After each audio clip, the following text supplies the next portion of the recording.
আল্লাহর হাবিব আরো বলেছেন, ইত্তাকু দাওয়াতাল মাজলুম ওয়া ইন কানা কাফিরান। মুসলিমের বদদুয়া থেকে বেঁচে থাকো, সে যদি কাফের হয়, যদি কোনো অমুসলিম হয়, কাফের হয়, নাস্তিক হয়, মুরতাদ হয়, খ্রিস্টান হয়, তারপরেও আপনি তার উপরে জুলুম করতে পারবেন না। আপনি হিন্দুদের ঘরবাড়িতে আক্রমণ করতে পারবেন না, হিন্দুদের মূর্তির উপরে আপনি আক্রমণ করতে পারবেন। ইসলাম আপনাকে সেই পারমিশন দেয় নাই।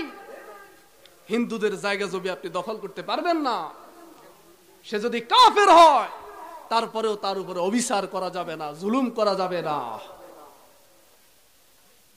মুসলিমের বদদুয়া এত ভয়ঙ্কর, এই জন্য কাউকে মাইর দেওয়ার আগে চিন্তা করবেন আপনার ক্ষমতা আছে, আপনার হাতে শক্তি আছে, শরীরে শক্তি আছে। এই জন্য আপনি মানুষের দিকে আঙ্গুল তুলে কথা বলেন, তোরে খাইছি, বলে কিনা, এই তোরে খাইছি, তোরে খাইছি যখন বলেন, দেখেন আঙ্গুল সামনের দিকে কয়টা? দুইটা। কয়টা? সামনের দিকে দুইটা। আর আপনার নিজের দিকে কয়টা? নিজের দিকে থাকে তিনটা। আপনি যখন কাউকে বলবেন এই তোরে খাইছি, তখন আপনার তিনটা আঙ্গুল আপনাকে সাবধান করে দে, সতর্ক করে দে, ওরে তুই যে আরেকজনের দিকে আঙ্গুল দুইটা উঁচু করেছিস, তোর দিকে তিনটা উঁচু করার জন্য আল্লাহ আরেকজন রেডি করে দিবে। তিনটা আঙ্গুল নিজের দিকে ফিরে থাকে। এই জন্য তোরে খাইছি, ওরে ধর, ওরে মার, ওরে কাট, এগুলো করা যাবে? কারো উপরে জুলুম করবেন না। আজকে আমাদের সমাজের রন্ধ্রে রন্ধ্রে জুলুম ঢুকে গেছে। রংপুর থেকে কুমিল্লাতে 14 গ্রামে একজন রিক্সা চালাতে এসেছে। রিক্সাওয়ালাকে আপনি 20 টাকা ভাড়া দিয়ে সামনের দিকে হাঁটা শুরু করলেন। রিক্সাওয়ালা বললেন, আরে মামা কি ভাড়া দিলেন? এখানে ভাড়া হলো 40 টাকা, আপনি 20 টাকা দিলেন কেন? আপনি ইয়াং মানুষ, আপনার শরীরে শক্তি আছে, আপনি এলাকার স্থানীয় ব্যক্তি। আপনি রিক্সাওয়ালাকে বললেন, আরে বেটা 20 টাকা দিছি, নিলে নে, না হলে এটাও দিয়ে দে। রিক্সাওয়ালা আপনার সাথে একটু তর্ক করলো। আপনি রিক্সাওয়ালার গালের মধ্যে 1 মণ ওজনের একটা থাপ্পড় জোরে মুখের মধ্যে কষে মেরে দিলেন। রিক্সাওয়ালা পাল্টা আপনাকে আরেকটা থাপ্পড় দেওয়ার মতো ক্ষমতা রিক্সাওয়ালার নাই, কারণ রিক্সাওয়ালার বাড়ি রংপুর। রিক্সাওয়ালা গরিব মানুষ, অসহায় মানুষ। রিক্সাওয়ালা যাওয়ার সময় রিক্সার প্যান্ডেলের মধ্যে পা দেয়, আর তার চোখ দিয়ে দরদর করে পানি আসে। আল্লাহর কাছে মামলা করা লাগে না, মামলাটা অটোমেটিক আল্লাহর দরবারে রুজু হয়ে যায়। আমি তেলাওয়াতকৃত আয়াত থেকে আপনাদের সামনে কোরআন সুন্নাহর আলোকে কিছু কথা জানার চেষ্টা করব। আল্লাহ রাব্বুল আলামিন বলেন, লাহা সাবআতু আবওয়াবিন লিকুল্লি বাবিন মিনহুম জুজউম মাকসুম। আল্লাহু আকবার। আল্লাহ রাব্বুল আলামিন বলেন, জাহান্নামের 7টা দরজা রয়েছে। লিকুল্লি বাবিন মিনহুম জুজউম মাকসুম, আর প্রত্যেক দরজা দিয়ে জাহান্নামে প্রবেশ করার জন্য নির্দিষ্ট কিছু লোক তৈরি আছে। তাহলে কিছু লোক আছে যারা জাহান্নামে যাবে, আল্লাহ তাদেরকে জাহান্নামের জন্য তৈরি করেছেন, আছে না? ওয়ালাকাদ যারানা লিজাহান্নামা কাসীরাম মিনাল জিন্নি ওয়াল ইনসি লাহুম কুলুবুন লা ইয়াফকাহুনা বিহা। আল্লাহ বলেন, জিন এবং মানুষের মধ্যে আমি কিছু জিন এবং মানুষকে তৈরি করেছি জাহান্নামের জন্য। তাদের বৈশিষ্ট্য হলো লাহুম কুলুবুন লা ইয়াফকাহুনা বিহা, তাদের কলব আছে কিন্তু তারা কলব দিয়ে চিন্তা ভাবনা করে না। ওয়ালাহুম আয়ুনুন লা ইউবসিরুনা বিহা, কিন্তু তাদের চোখ আছে, তারা চোখ দিয়ে আল্লাহর কালাম দেখে না। চোখ দিয়ে যেটা দেখার দরকার ছিল সেটা দেখে না, যেটা দেখা আল্লাহ হারাম করে দিয়েছেন।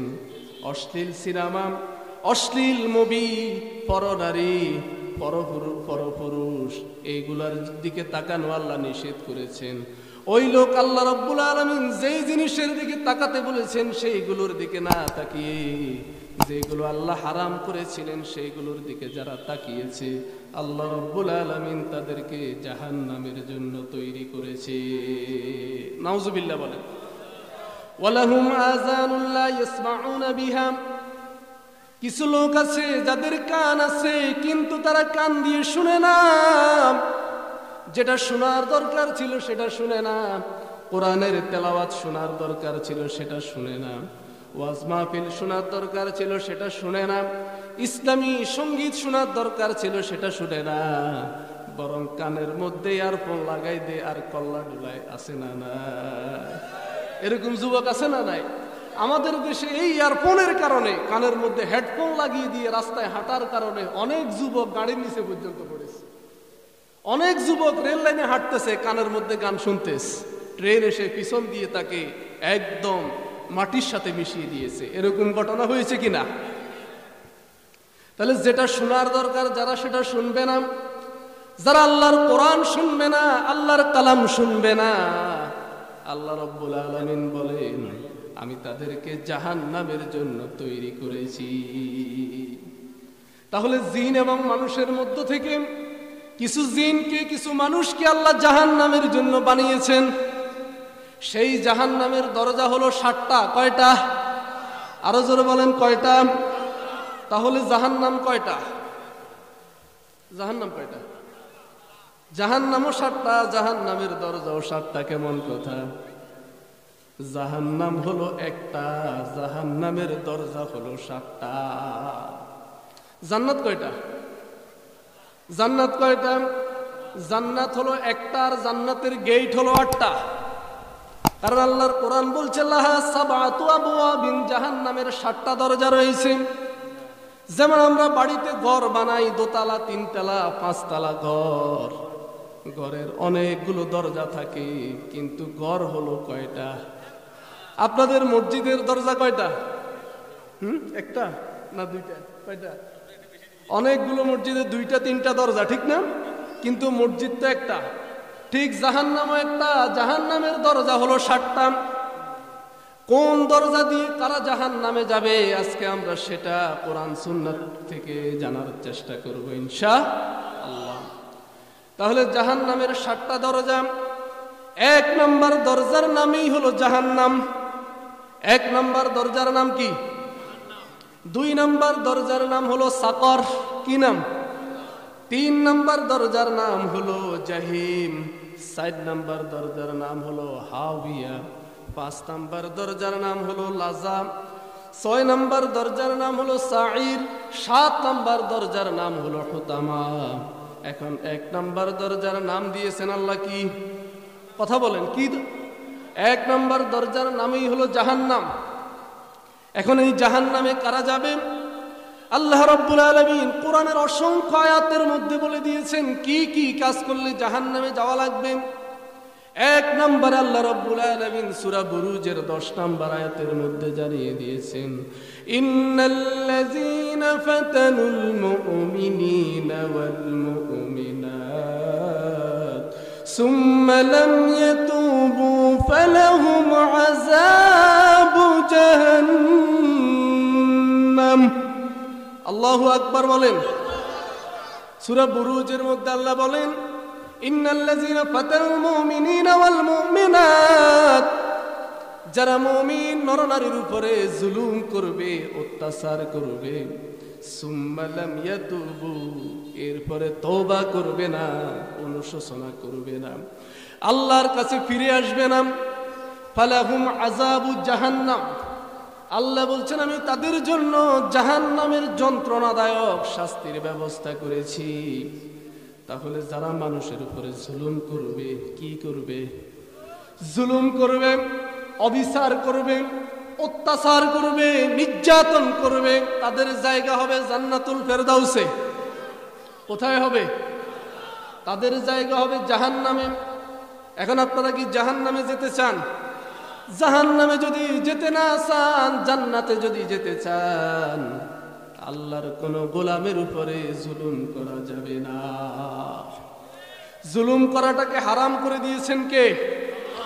আল্লাহ রাব্বুল আলামিন হাদিসে কুদসির মধ্যে বলছেন ইন্নী হারামতু যুলমা আলা নাফসি, আমি আল্লাহ আমার নিজের জন্য জুলুম করাটাকে হারাম করে দিলাম। আল্লাহ রাব্বুল আলামিন কারো উপরে জুলুম করেন না। আল্লাহ রাব্বুল আলামিন ইনসাফ করেন, যার যেটা পাওয়ার আল্লাহ তাকে সেটাই দেয়। আল্লাহ রাব্বুল আলামিন মাঝে মাঝে যে টাকলাদেরকে ধরে, এটা কি আল্লাহ তাদের উপরে জুলুম করে? জুলুম করে। তারা বলে আমরা ইসলাম মানি না, আমরা সংবিধান মানি না, বিসমিল্লাহ মানি না, রাষ্ট্রধর্ম ইসলাম মানি না, এই ধরনের কথা যারা বলতে থাকে, গলা উঁচু করে অট্ট হাসি দিয়ে বক্তৃতা দিতে থাকে, আল্লাহ রাব্বুল আলামিন তখন হাসতে থাকে। আল্লাহ রাব্বুল আলামিন তাকে রশিটা একটু ঢিল দে, বান্দা আরেকটু জুলুম করুক, আরেকটু বাড়াবাড়ি করুক। তখন সে জুলুম করতে করতে, বাড়াবাড়ি করতে করতে বাড়াবাড়ির চরম পর্যায়ে পৌঁছে যায়। আল্লাহ রাব্বুল আলামিন তখন রশিটা টান দে, ঠিক কিনা? আল্লাহ রাব্বুল আলামিন ধরে ধরে ধরে ধরলে আর আল্লাহ ছাড়ে না। ইন্না বাতশা রাব্বিকা লাশাদীদ, আল্লাহর দ্বারা বড়ই কঠিন, আল্লাহর দ্বারা বড়ই কঠিন। আল্লাহ জালেমদেরকে শুধুমাত্র সাময়িক সময়ের জন্য অবকাশ দেয়। ওয়ায়ামুদ্দুহুম ফি তুগয়ানিহিম ইয়ামাহুন, আল্লাহ বলেন আমি তাদেরকে সাময়িক কিছু সময়ের জন্য অবকাশ দিই। আমি আল্লাহ দেখি জালেমেরা কি করে, তাদের দৌড় কুদ্দুরা আমি আল্লাহ দেখতে চাই। মানুষ যখন পুকুরের মধ্যে বড়শি দেয়, আপনারা মাছ ধরেন তো, বড়শি দিয়ে যারা মাছ ধরেছেন আপনারা দেখবেন, মাছ যখন বড়শির মধ্যে ঠোকর দেন, তখন বড়শির মালিক কিন্তু সাথে সাথে ছাটটা টান দেয় না, সাথে সাথে বড়শির হাতাটা টান দেয় না, রশিটা টান দেয় না। বড়শির মালিক আরেকটু ঢিল দেয়। মাছ যখন পুরা বড়শিটাকে গলার মধ্যে নিয়ে যায়, রশিটা ধরে জোরে টান দেয়, তখন বড়শির মালিক রশিটাকে টান দেয়, বড়শির ছাটটাকে উপরের দিকে টান দেয়, ঠিক কিনা? ঠিক আল্লাহ রাব্বুল আলামিন জালেমদেরকে কিছুদিন অবজার্ভে রাখে। আল্লাহ রাব্বুল আলামিন জালেমদের কর্মকাণ্ড দেখতে থাকেন। কিন্তু জালেমেরা যখন জুলুম করতে করতে সীমা লঙ্ঘন করে, যখন তারা অত্যাচার করতে করতে যখন মানুষের ক্রন্দনে আকাশ বাতাস ভারী হয়ে যায়, তখন আল্লাহ রাব্বুল আলামিন ফেরাউন, নমরুদ, হামানকে যেইভাবে ধরেছে, আজকের জালেমদেরকেও সেইভাবে ধরে। মনে করবেন না যে জুলুম করে বেঁচে যাবে। দুইটা শাস্তি মৃত্যুর আগে দুনিয়াতেই পাওয়া লাগবে। পিতামাতার নাফরমানির শাস্তি আপনি দুনিয়াতেই পেয়ে যাবেন। আর আপনি যদি মানুষের উপরে জুলুম করেন, জুলুমের শাস্তি আপনি মরার আগেই পেয়ে যাবেন। কোন জালেম পৃথিবী থেকে জুলুম করে বাঁচতে পারে নাই। পেরেছে? ফেরাউন বাঁচতে পেরেছে, নমরুদ বাঁচতে পেরেছে, আবু জেহেল বাঁচতে পেরেছে, পেরেছে পেরেছে। এখন যারা আছে তারা বাঁচতে পারবে? ভবিষ্যতের জালেমেরা বাঁচতে পারবে? কেউ বাঁচতে পারবে না। আল্লাহ রাব্বুল আলামিন ধরে, তিলকাল আইয়ামে নুদাউলুহা, আল্লাহ রাব্বুল আলামিন দিনের পরিবর্তন করে দেয়। আজকে যারা জুলুম করতেছে তারা এক সময় দুর্বল হয়ে যাবে, আর যারা মুজলুম হচ্ছে তারা এক সময় সবল হয়ে যাবে, ঠিক কিনা? আল্লাহর হাবিবকে মক্কা থেকে জুলুম করে বের করে দেয়া হয়েছে, ঘর বাড়ি থেকে বের করে দেয়া হয়েছে, বসত ভিটা থেকে বের করে দেয়া হয়েছে। আল্লাহর নবী কাবা থেকে বের হয়ে যাচ্ছে, চলে যাচ্ছে, আর চোখ দিয়ে দর দর করে পানি পড়তেছে। আল্লাহর নবী বলতেছে, ও কাবা, তোমার জনপদের লোকেরা যদি আমাকে বের করে না দিত, আল্লাহর কসম ও কাবা, তোমাকে ছেড়ে আমি কখনো যেতাম না। আল্লাহর নবীর মনটা খুবই খারাপ, মদিনার দিকে যায় আর বারবার পিছনে কাবার দিকে তাকায়। আল্লাহর নবীর মনটা খুবই খারাপ, চোখ দিয়ে পানি ঝরে। আল্লাহ রাব্বুল আলামিন মদিনায় যাওয়ার পথে জুহফা নামক স্থানে আল্লাহ পাক কোরআনের আয়াত নাযিল করে দিলেন। ও নবী, চোখের পানি মুছে ফেলেন, ও নবী, চোখের পানি মুছে ফেলেন, আপনার চিন্তার কোনো কারণ নাই। ওয়ানুরিদু আন নামুন্না আলাল্লাযীনা ইসতুদঈফু ফিল আরদ। সূরা কাসাসের মধ্যে আল্লাহ বলছেন, ও নবী, আপনি চোখের পানি মুছে ফেলুন। আপনাকে যে মক্কা থেকে বের করতেছি, আমি আল্লাহর একটা পরিকল্পনা আছে। আমি আল্লাহর ইচ্ছা হলো অচিরেই আমি আপনাকে নিয়ামত দিয়ে ধন্য করব। ওয়ানুরিদু আন নামুন্না আলাল্লাযীনা ইসতুদঈফু ফিল আরদ। ও নবী, যেই জমিনের উপর আজকে আপনাকে নির্যাতন করা হয়েছে, যেই জমিনে আপনি আজকে মজলুম, আমি আল্লাহ ওয়াদা করছি, আমি আল্লাহ আপনাকে আমার নিয়ামত অসিরে দিব। আমি এত নিয়ামত আপনাকে দিব, এত নিয়ামত দিব, আপনি নবী এই নিয়ামত গ্রহণ করে কুলাইতে পারবেন না। আল্লাহু আকবার। আল্লাহ দিছে কিনা? সূরা নাসর হালাকের ভিতরে বলছে আল্লাহ অনেক কিছু আল্লাহ নবীকে দিয়ে দিয়েছেন। ওয়ানুরিদু আন নামুন্না আলাল লাযিনা ইসতুদিফু ফিল আরদ ওয়া নাজআলহুম আইম্মা। ও নবী, আপনাকে আমি মক্কার ইমামতি দিব। আমি আল্লাহ অসিরে আপার আপনাকে মক্কাতে ফিরিয়ে দিব। শুধু ফিরিয়ে দিব না, আমি আল্লাহ আপনাকে রাজার বেশে, আমি আল্লাহ আপনাকে নেতা বানিয়ে মক্কার কর্তৃত্ব দিব। সুবহানাল্লাহ। ওয়া নাজআলহুমুল ওয়ারিসিন, এবং আমি আপনাকে এই জমিনের ওয়ারিস বানাবো, উত্তরাধিকারী বানাবো।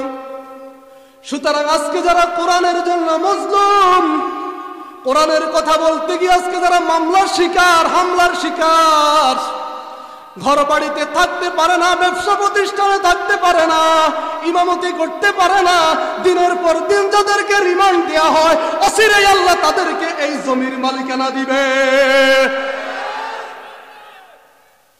জালেমদের পতন কেউই ঠেকাতে পারবে? জালেমেরা জুলুম করে বেশি দিন টিকতে পারবে না। অচিরে আল্লাহ রাব্বুল আলামিন এই জমিনটাকে ঈমানদারদেরকে দিয়ে দিবে। সুবহানাল্লাহ। ইসলামকে বিজয় করা এটা কার দায়িত্ব? কার দায়িত্ব? আবু জেহেল ইসলামের বাতিকে নিভিয়ে দিতে চেয়েছিল, কোরআনের আওয়াজকে স্তব্ধ করে দিতে চেয়েছিল। সে কি সফল হয়েছে? সফল হয়েছে? আবু জেহেল, আবু লাহাব, উতবা, শাইবা তারা বলতো লা তাসমাউ লিহাযাল কোরআন, এই কোরআনের কথা শোনা যাবে না। ওয়াল গাউ ফীহি, যেখানেই কোরআনের আলোচনা হয় সেখানেই গন্ডগোল লাগিয়ে দিবে, সেখানে 144 জারি করে দিবে, সেখানে 144 দ্বারা জারি করে দিবে। লাআল্লাকুম তাগলিবুন, তাহলে তোমরা বিজয়ী হতে পারবে। বলেন, কাফের মুশরিকেরা কোরআনের মাহফিলে বাধা দিয়ে মানুষকে কোরআন শোনা থেকে বিরত রাখার চেষ্টা করে তারা কি সফল হতে পেরেছে? পারে নাই। বরং কোরআন আজও আমাদের সামনে আছে না নাই? ইসলাম আমাদের মাঝে আজও আছে না নাই?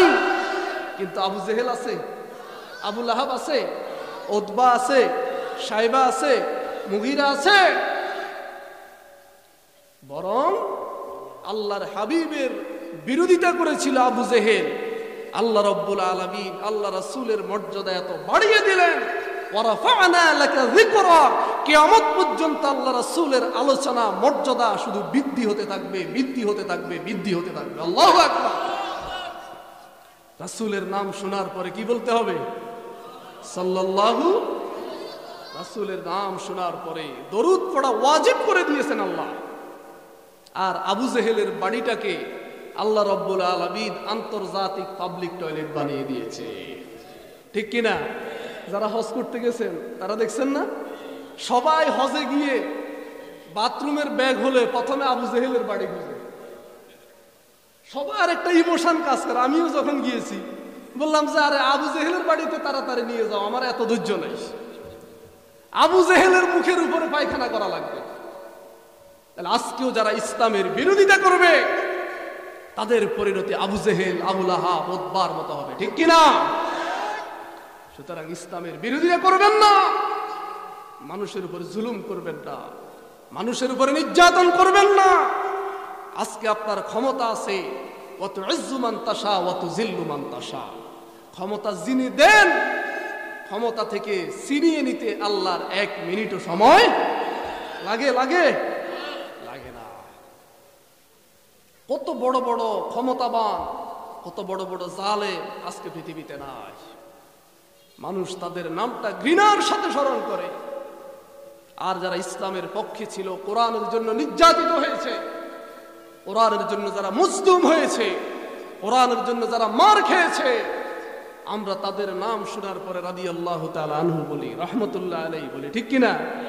কোরআনের জন্য মার খেয়েছেন হযরত সুমাইয়া, কোরআনের জন্য মার খেয়েছেন আম্মার ইবনে ইয়াসির, কোরআনের জন্য মার খেয়েছেন হযরত বেলাল রাদিয়াল্লাহু তাআলা আনহু। কোরআনের জন্য মার খেয়েছেন, জীবন দিয়েছেন আমির হামজা, তারপরেও তারা ইসলামের পথ ছাড়ে নাই, ঠিক কিনা?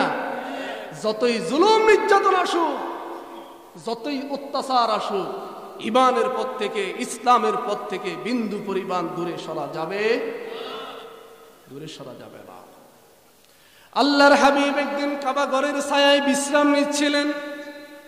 ওয়াহুয়া মুতাওয়াসসিদুন লাহু বুরদাতুন ফি জিল্লিল কাবা। এমন সময় হযরতে খাব্বাব ইবনে আরদ কি আল্লাহর নবীর কাছে অভিযোগ করলেন। আল্লাহর নবীকে বললেন, ওগো নবী, আর তো সহ্য হয় না।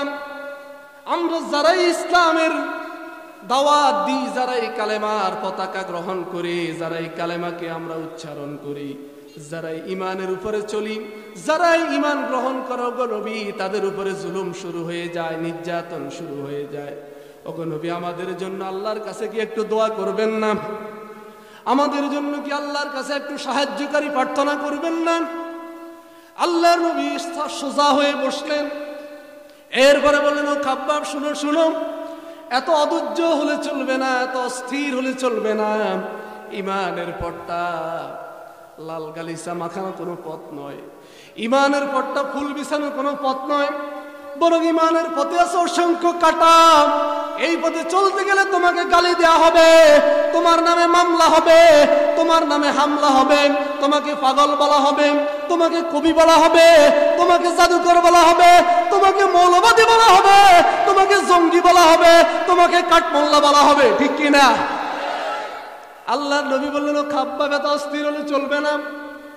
তুমি কি জানো, তোমাদের পূর্বে যারাই ইসলাম গ্রহণ করেছে, যারাই কালেমার উপরে যারাই অবিচল ছিল, তাদের কি অবস্থা হয়েছিল খাব্বাব জানো কিনা? হযরতে খাব্বাব বলেন, আল্লাহর হাবিব হযরতে খাব্বাবকে বলেন, ও খাব্বাব, শুনো, তোমাদের পূর্বে যারা ঈমান এনেছিল, ইউহবারু লাহু ফিল আরদি, তাদের জন্য জমিনের মধ্যে গর্ত করা হতো। ফায়ুজআলু ফীহি, অতঃপর তাদেরকে জমিনের মধ্যে রাখা হতো। তাদের বুক পর্যন্ত, তাদের গলা পর্যন্ত মাটির মধ্যে গেড়ে ফেলা হতো। তাদের মাথার উপরে করাত রাখা হতো। ওয়ায়ুশাক্কু বিইসনাইন, এরপরে জীবন্ত মানুষটাকে করাত দিয়ে দ্বিখণ্ডিত করা হতো। এরপরেও খাব্বাব, শুনো, তারা ঈমান থেকে, ইসলাম থেকে বিন্দু পরিমাণ দূরে সরে নাই। তাহলে ঈমানের পথ এত সহজ পথ না। ঈমানের পথ আপনি শুধুমাত্র মুসলমান দাবি করবেন আর জান্নাতে চলে যাবেন, এটা হবে না।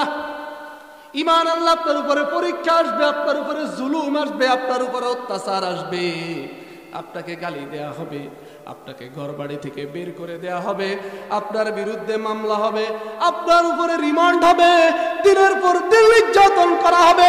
এরপরেও যারা ইস্তেকামত থাকতে পারবে, আল্লাহ তাদের জন্য জান্নাত তৈরি করে রেখেছে।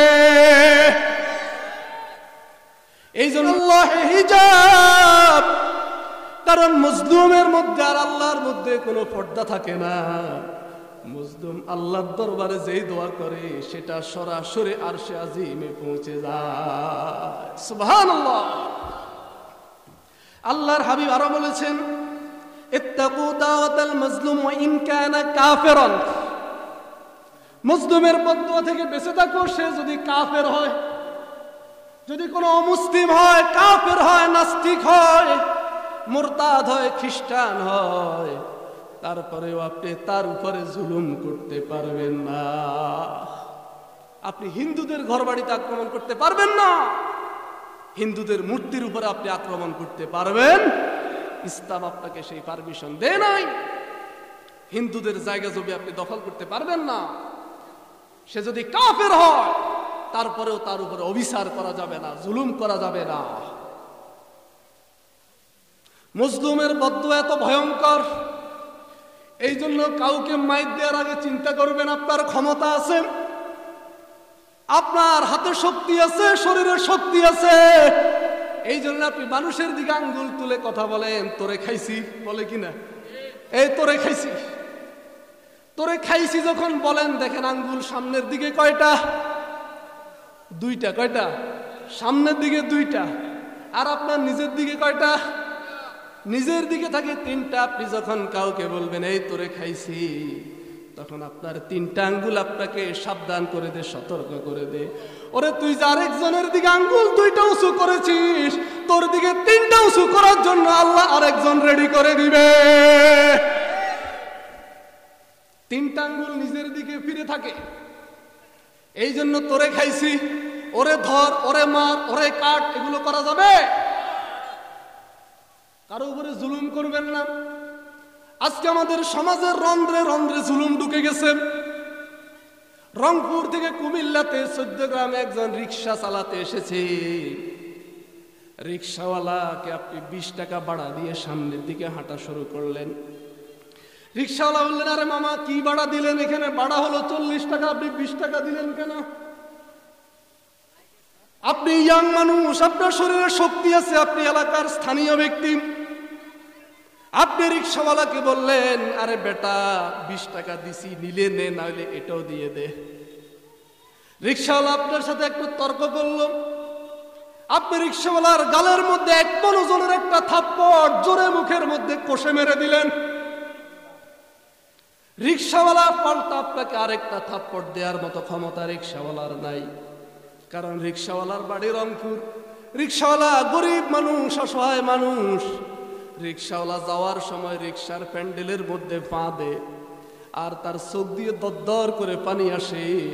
আল্লাহর কাছে মামলা করা লাগে না, মামলাটা অটোমেটিক আল্লাহর দরবারে রুজু হয়ে যায়, কারণ রিক্সাওয়ালা মজলুম। রিক্সাওয়ালার চোখের পানি আল্লাহ বরদাস্ত করতে পারেন না। যদি রিক্সাওয়ালা বেনামাজি হয়, বেরোজগার হয়, যদি রিক্সাওয়ালা সিগারেট খায়, বলেন রিক্সাওয়ালার বদদুয়া আল্লাহর দরবারে কবুল হবে কিনা? হবে কিনা? কেন হবে? কথা বলেন, কেন হবে? কারণ রিক্সাওয়ালা মজলুম, আর আপনি হলেন জালেম। যে মানুষের উপরে জুলুম করে তাকে বলা হয় জালেম, আর যে মজলুম হয়, নির্যাতিত হয়, তাকে বলা হয় মজলুম। রিক্সাওয়ালার জন্য হয়তো দুনিয়ার কোনো আদালতে বিচার নাই, কিন্তু একজনের আদালত সব সময় খোলা কিনা? আপনি যা করেন সব আল্লাহ দেখেন, সব আল্লাহ রেকর্ড করতেছে। আজকে ওয়াজ মাহফিল রেকর্ড করতেছে 5-6টা ক্যামেরা, কিন্তু আমাদের আমল নামা রেকর্ড করার জন্য আল্লাহ ক্যামেরাম্যান দেয় নাই, দিছে? কি করা যায়, ঠিক কিনা? দোকানের মধ্যে সিসিটিভি ক্যামেরা বসানো হয়। আল্লাহ রাব্বুল আলামিন আপনার 2 কাঁধে 2 জন কেরামুন কাতিবিন ভিডিও ম্যান বসিয়ে দিয়েছেন। তিনি আপনার সমস্ত কাজকর্ম রেকর্ড করতেছে। আপনি রাতের আধারের মধ্যে কেউ দেখে না। আপনার ঘরের মধ্যে আপনি একাকী একটা রুমে থাকেন, রুমের মধ্যে আপনি লাইট নিভিয়ে দিয়েছেন, কম্বলের নিচে বসে বসে পরনারীর সাথে আপনি ফেসবুকে সেটিং করেন, মেসেঞ্জারে সেটিং করেন, অশ্লীল ভিডিও দেখেন, পর্নোগ্রাফি দেখেন। বলেন পৃথিবীর কেউ দেখে না, দেখেন কে? ওই কেরামুন কাতিবিন অন্ধকারের ভিডিও মনে হয় রেকর্ড করতে পারে না। পারে? অন্ধকারের ভিতরে রেকর্ড হয়। দেখবেন বাজারে যে সিসিটিভি গুলো আছে, দোকানের লাইট বন্ধ, এরপরেও পরিষ্কার সবকিছু রেকর্ড হয়ে যায়। বরং দিনের চাইতে রাত্রেবেলা চোরকে আরো স্পষ্ট দেখা যায়। আপনি মনে করতেছেন আপনার পিতামাতা দেখতেছে না? যুবক, তুমি রাতের অন্ধকারে গুনাহ করো, পরনারীর সাথে কথা বলো, তুমি হস্তমৈথুন করো, তুমি আরো কত কিছু করো। সব কিছু যদি তোমার পিতামাতা না দেখে, পৃথিবীর কোনো মানুষ না দেখে, দেখেন কে? এই জন্য যা কিছু করবেন, করার সময় চিন্তা করবেন আমার আল্লাহ দেখতেছে। কিরামান কাতিবিন ইয়ালামুনা মা তাফআলুন।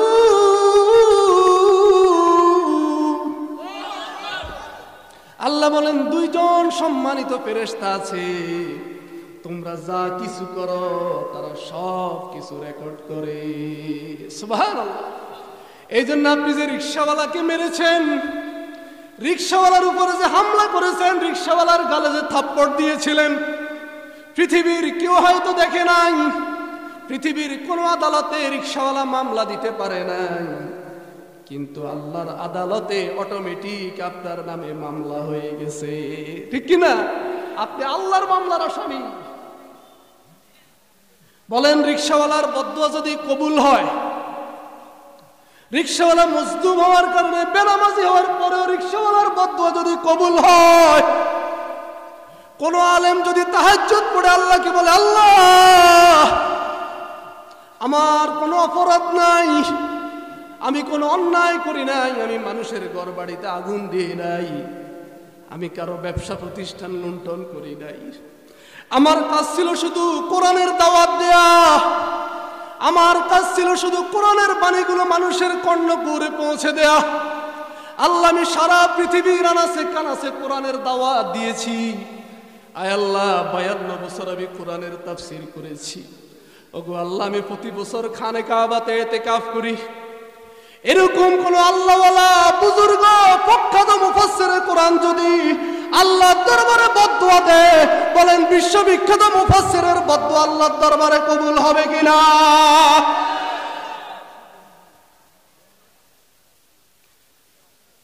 আপনি নর্তকী, যারা গান বানায়, যারা সিনেমা বানায়, মানুষকে যারা জাহান্নামের দিকে নিয়ে যায়, তাদের হাতের মধ্যে হাত কড়া লাগানো হয় না, তাদের হাতের মধ্যে মেহেদি রাঙানো থাকে।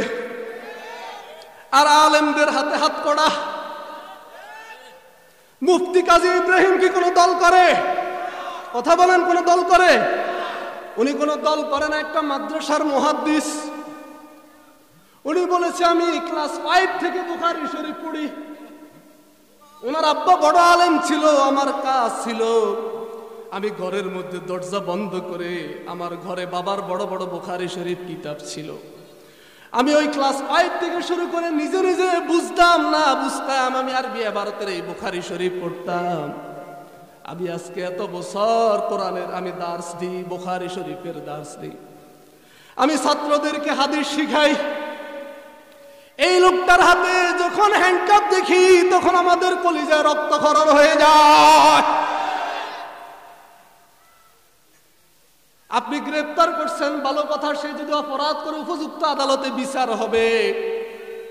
যদি ওসি প্রদীপ কুমার মার্ডার করার পরে সে ভিড়ের বেশে আদালতে যেতে পারে, তার হাতের মধ্যে যদি হাত কড়া না থাকতে পারে, পরিমণির হাতের মধ্যে যদি হাত কড়া না লাগানো হয়, মুফতি কাজী ইব্রাহিম কি ওসি প্রদীপের চাইতে অপরাধী হয়ে গেল? তার হাতের মধ্যে কেন হাত কড়া লাগানো হলো? এটা কি কোন রাজনৈতিক বক্তব্য? কোন রাজনৈতিক বক্তব্য? মুফতি কাজী ইব্রাহিম যদি অপরাধ করে তার বিচার হবে, কিন্তু একজন আলেমকে সম্মান করা মানে আল্লাহর কোরআনকে বেইজ্জতি করা, ঠিক কিনা? এই জুলুম আল্লাহ বরদাস্ত করবে না। এই যে পানি আগুন নিভায়, পানির কাজ কি? পানির কাজ কি? আর সেই পানির উপরে আগুন জ্বলে, ঠিক কিনা? দেখছেন তো, এগুলো আল্লাহর গজব, আল্লাহর গজব। পানির মধ্যে, লঞ্চের মধ্যে আগুন লেগে গেছে, যেই পানি আগুন নিভানোর কথা, দেখেন সেই আগুন, সেই পানি পর্যন্ত মানুষকে রক্ষা করতে পারে। এই যে করোনা ভাইরাস, আল্লাহর গজব। এখন আরেকটা আসছে ওমিক্রন। আমরা তো মনে করছি আমরা করোনাকে বিজয় করে ফেলছি, আমরা অনেক শক্তিশালী। হ্যাঁ, কি বাহাদুরি! শুনেন, এই দেশের স্বাস্থ্য খাত ইউরোপ আমেরিকার চাইতে তো উন্নত, ঠিক না? খুব উন্নত আমাদের স্বাস্থ্য ব্যবস্থা। এই জন্য আমাদের বড় নেতারা অসুস্থ হলে সিঙ্গাপুর চলে যায়, ব্যাংকক চলে যায়। এত উন্নত আমাদের স্বাস্থ্য খাত, এত দুর্বল চিকিৎসা ব্যবস্থা আমাদের।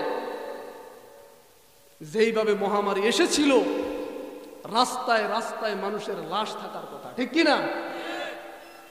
কারণ আমরা তো মাস্ক লাগাইতাম না, তারপরে হাত ধুইতাম না, আমরা এত সচেতন ছিলাম না। অনেকে বলে যে মাস্ক লাগাইলে করোনা থেকে বাঁচে। ওই ইউরোপ আমেরিকা তারা তো মাস্ক লাগাইছে, বাঁচছে। ব্রাজিল তারা তো মাস্ক লাগাইছে, কত সচেতন, ঘরের মধ্যে আবদ্ধ ছিল, কই তাও তো বাঁচতে পারে নাই। এই যে বাংলাদেশে সারা পৃথিবীকে করোনা তছনছ করে দিল, সেই তুলনায় বাংলাদেশে তেমন কিছুই হয় নাই। বলি আলহামদুলিল্লাহ। কিসের কারণে? কিসের কারণে? এই আল্লাহওয়ালাদের রাতের বেলা তাহাজ্জুদের কারণে, ঠিক কিনা? যে আলেমেরা রাতের বেলায় তাহাজ্জুদ পড়ে পড়ে দেশের জন্য দোয়া করে, সেই আলেমদের হাতে যখন হ্যান্ডকাপ দেখি আমাদের কলিজায় রক্তক্ষরণ শুরু হয়ে যায়। মুফতি খালেদ সাইফুল্লাহ সাহেব সারা বাংলাদেশে কোরআনের তাফসীর করে, ভালো করেছেন গ্রেফতার করবে। লোকটা অসুস্থ হয়েছে, হসপিটালে চিকিৎসা করবে, সেখানেও কোমরের মধ্যে রশি। আলেমদেরকে গরুর মতো টানা হয়, কি অপরাধ? তওবা করেন, ফিরে আসেন, ফিরে আসেন। বাংলাদেশে যে এত রহমত, এই যে কিছুদিন আগে ভূমিকম্প হলো, আল্লাহ আমাদেরকে রক্ষা করছে, করছে না? অথচ জাপানে এক এক ভূমিকম্পে হাজার হাজার মানুষ মারা যায়, ইন্দোনেশিয়ায় এক এক ভূমিকম্পে লক্ষ লক্ষ মানুষ মারা যায়। আমার দেশে এত রহমত, এত বরকত কেন? এর কারণ হলো আলেম ওলামারা রাতের বেলা তাহাজ্জুদ পড়ে আল্লাহর কাছে কাঁদে। রাতের 3টা বাজে হেফজখানাগুলোতে ছোট্ট ছোট্ট কোরআনের ফাকিরা আর রহমান আল্লামাল কোরআন তেলাওয়াত করে, ঠিক কিনা? ছোট্ট ছোট্ট বাচ্চাগুলো কোন করে শীতের মধ্যে রাতের 3টায় উঠে যায়, তাহাজ্জুদ পড়ে তারা কোরআন তেলাওয়াত করে। এই দেশে অসংখ্য মাদ্রাসা মসজিদ, মসজিদে মসজিদে ইমাম সাহেবেরা দেশের জন্য দোয়া করে, মানুষের জন্য দোয়া করে, সরকারের জন্য দোয়া করে, এদেশের স্বাধীনতা সার্বভৌমত্বের জন্য দোয়া করে। এই জন্য এই দেশে এত রহমত, ঠিক কিনা? বাংলাদেশে যত ওয়াজ মাহফিল হয় পৃথিবীর কোথাও এত মাহফিল হয় না। এই জন্য এই দেশে রহমত বেশি না কম? মাঝে মাঝে এক এক সিগন্যাল যখন আসে, আইলা, নার্গিস, সিডার, যেভাবে আমাদেরকে টেলিভিশনে ভয় দেখায়, মনে হয় যেন পুরো বাংলাদেশ তছনছ হয়ে যাবে, ঠিক না? আসলে যে শক্তিশালী, সারা বাংলাদেশ তছনছ হয়ে যাওয়ার কথা। ছোট্ট একটা দেশ, 1,47,000 বর্গ মাইলের দেশ, কিন্তু দেখা যায় শুকরিয়া তো নাই। কি বলে, সুন্দরবন বাঁচাই দিছে আমাদেরকে। যদি সুন্দরবন না থাকতো পুরা কক্সবাজার শেষ হয়ে যেত, যদি সুন্দরবন না থাকতো পুরা দক্ষিণাঞ্চল শেষ হয়ে যেত, বলে কিনা? এই কথা যদি বলেন ঈমান হারা হয়ে যাবে, আপনাকে তওবা করতে হবে বাবা, ঠিক কিনা? সুন্দরবন বাঁচায় না, বাঁচায় কে? আল্লাহ যদি কারো মৃত্যুর ফয়সালা করে, পৃথিবীর সমস্ত মানুষ মিলে যদি তাকে প্রোটেকশন দেয়, আজরাইলকে সবাই বন্দুক তাক করে রাখে, চতুর্দিকে আজরাইলকে বন্দুক তাক করে রাখছে, বলেন আজরাইল আসতে পারবে? পারবে? আল্লাহ যদি মৃত্যু লিখে রাখে, পৃথিবীর কেউ কি মৃত্যু ঠেকাতে পারবে? এক নেতা মঞ্চে বক্তব্য দিচ্ছে, ভাইরা আমার, বোনেরা আমার, বক্তব্য দিতে গিয়ে হঠাৎ স্ট্রোক করে মঞ্চে ঘুরে পড়ে গেছে। সবাই নেতার দিকে দৌড়ে, কি হয়েছে, কি হয়েছে? পরে হাতের পালস দেখে, হার্টবিট দেখে, নেতা ইন্না লিল্লাহি। অথচ নেতার চতুর্পাশে বডিগার্ড, পুলিশ, র্যাব, বিজিবি, 3 স্তরের নিরাপত্তা, সবাই ধরছে বডিগার্ডের। এই বেটা, তোরা কইছিলি নেতা যে ঘুরে পড়ে গেছে? আমরা হলাম বডিগার্ড, আমরা হলাম কি? নেতার বডি ঠিকই আছে, বডি এখানে, আমরা তো রু গার্ড না। পৃথিবীতে কি কোনো রু গার্ড আছে? রুকে গার্ড দেওয়ার কোনো ক্ষমতা? তাহলে আল্লাহ যদি কাউকে ধরে, সুন্দরবন বাঁচাইতে পারে? বাঁচাইতে পারে? ডাক্তার বাঁচাইতে পারে? বাঁচাইতে পারে না। মহাবীর আলেকজান্ডার নাম শুনেছেন? নাম শুনেছেন? আলেকজান্ডার, তিনি মৃত্যুর আগে 3টা ওসিয়ত করেছিলেন। কয়টা? তিনি 1 নম্বরে বলেছিলেন, আমার মৃত্যুর পরে তোমরা আমার হাতগুলোকে আমার কফিন থেকে একটু বাহিরে রাখবে। 2 নম্বরে আমার ওসিয়ত হলো, আমি যেই স্বর্ণ অলংকার, টাকা পয়সা আমি ইনকাম করেছি, সেগুলো আমার বাড়ি থেকে কবরের স্থান পর্যন্ত রাস্তার মধ্যে তোমরা ছড়িয়ে ছিটিয়ে দিবে। স্বর্ণ মুদ্রা, টাকা পয়সা সব রাস্তার মধ্যে ছড়িয়ে ছিটিয়ে দিবে। 3 নম্বরে ওসিয়ত, আমার লাশটা শুধুমাত্র, আমার খাটিয়াটা শুধুমাত্র যেই সমস্ত কর্তব্যরত চিকিৎসক আমাকে চিকিৎসা করেছে তারা বহন করবে, আর কেউ আমার খাটটা বহন করতে পারবে না। তখন তার ভক্তরা জিজ্ঞেস করলো, মহারাজা এই ওসিয়তের কারণটা কি? তিনি বললেন, এই 3টা ওসিয়ত থেকে আমি পৃথিবীবাসীকে 3টা মেসেজ দিয়ে যেতে চাই। 1 নাম্বার মেসেজ হলো, 1 নাম্বার বার্তা হলো, আমি পৃথিবীর মানুষকে বুঝাতে চাই, আমার হাতগুলো তোমরা বাহিরে রাখবে। এই জন্য আমি মহারাজা ছিলাম, আমার ধন সম্পদের কোনো অভাব ছিল না, কিন্তু আমি কবরে যাওয়ার সময় 1 তোলা স্বর্ণ পর্যন্ত নিয়ে যেতে পারছি না। সুবহানাল্লাহ। শুধু কি যাবে? শুধু কি যাবে? আমল যাবে। কি যাবে? আমল যাবে, আর কিচ্ছু যাবে না রে ভাই।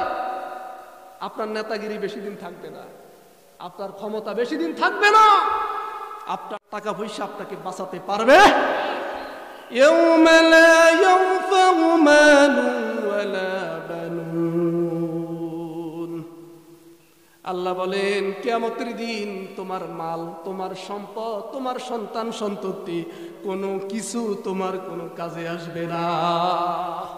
আসবে যদি প্রশান্ত হৃদয় নিয়ে, ক্লিন হার্ট নিয়ে, ভালো অন্তর নিয়ে, নেক আমল নিয়ে কবরে যেতে পারো, সেটাই শুধু তোমার কাজে লাগবে, আর কিচ্ছু যাবে না ভাই। অথচ আজকে আমরা দুনিয়ার মোহে পড়ে অন্ধ হয়ে গেছি, ঠিক না? অন্ধ অন্ধ, কোনটা ন্যায় কোনটা অন্যায় কিচ্ছু বুঝি না। টাকা আসলেই পকেটে বিসমিল্লাহ বলে ঢুকায়, ঠিক না? অনেকে আবার বিসমিল্লাহ বলে না, আসলেই ঢুকায়। আহা, আমরা আজকে বুঝি না, এই জন্য বড় বড় বোতল খায়। এক লোক মদ সেবন করতেছে, কি মদ, মোষকে এইভাবে ধরে তারপরে মদ খাচ্ছে। তার এত বড় বড় মোষ, 5 ব্যাটারি লাইটের তসলাট মারলো আপনি, সে হাসে না কাঁদে বুঝবেন না, এত বড় বড় মোষ। এই জন্য মোষের কারণে খাইতে কষ্ট হয়। এখন মোষটাকে এইভাবে ধরে তারপরে মদ সেবন করতেছে। আরেকজন দেখে, কিরে মিয়া এত কষ্ট করে কি খাও? একটু মদ খাই, বিয়ার খাই আর কি। হ্যাঁ, এত কষ্ট। আলেমুল আমাদের কাছে শুনছি পানি জাতীয় কিছু খাইতে যদি মোষের সাথে লাগে সেটা মাকরু হয়ে যায়। কি হয়ে যায়? মাকরু হয়ে যায়। এই জন্য মাকরু থেকে বাঁচার জন্য এত কষ্ট করতেছে। খাইতেছে কি? খাইতেছে কি? হারাম। আর কি করে? হ্যাঁ, মাকরু বাস। এক নেতা বক্তৃতা দিতেছে, সংবিধানে বিসমিল্লাহ থাকবে না ইনশাআল্লাহ। শুনছেন না? বিসমিল্লাহ, বিসমিল্লাহ থাকবে না ইনশাআল্লাহ।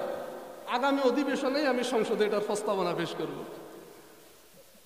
বিসমিল্লাহ উঠে দিবে আর বলতেছে ইনশাআল্লাহ। এরকম সুবিধাবাদী লোক আছে না নাই?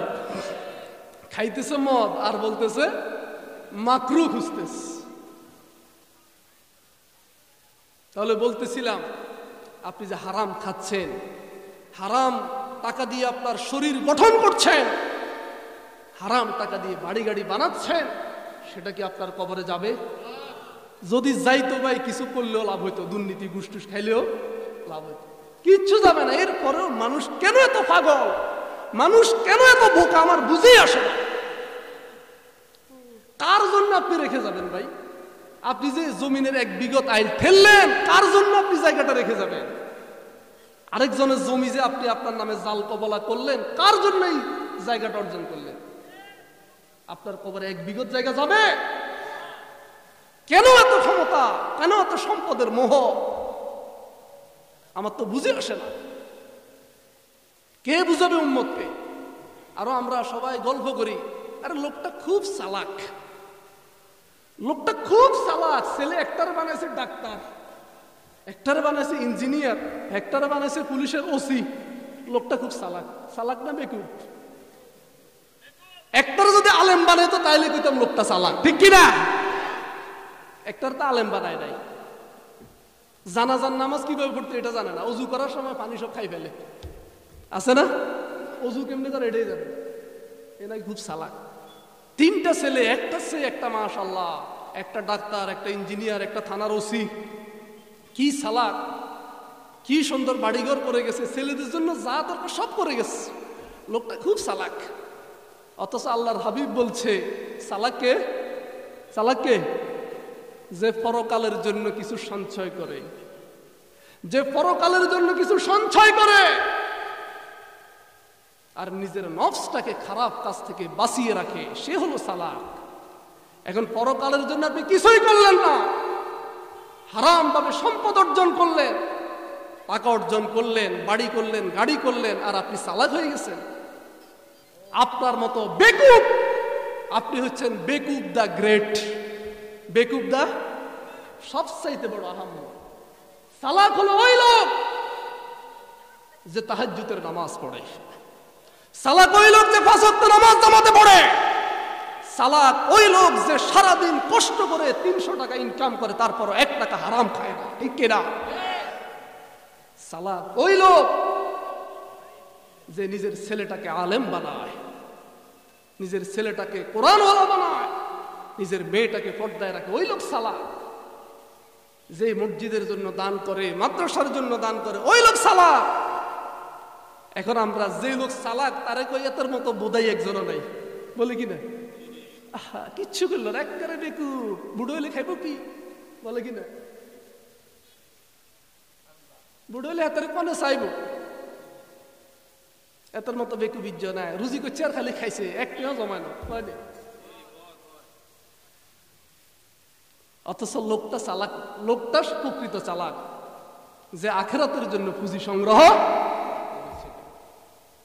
দুনিয়া করেন অসুবিধা নেই, তবে হালাল ভাবে। কি পানি দরকার আছে না বাঁচার জন্য, কিন্তু এই পানিটা যখন জলোচ্ছ্বাস হয়ে যাবে, পানিটা যখন আপনার ডুবার কারণ হবে, তখন এই পানি কি আপনার জন্য উপকারী না ক্ষতিকর? ক্ষতিকর। দুনিয়াও আপনার যতটুকু বাঁচার জন্য দরকার, কিন্তু যদি আপনি দুনিয়ার মধ্যে ডুবে যান, সাঁতার কাটেন, দুনিয়ার মধ্যে হাবুডুবু খান, আপনি দুনিয়ার মোহে অন্ধ হয়ে যান, আপনি হচ্ছেন 1 নম্বরের বেকুব, ঠিক কিনা? আপনারা কি বেকুব হতে চান না সালাক হতে চান? সালাক হতে হলে কবরের সালাম সংগ্রহ করা লাগবে, কবরের পথেও সংগ্রহ করা লাগবে। হাঁটতেছেন, হাঁটতে হাঁটতে জিকির করবেন সুবহানাল্লাহ,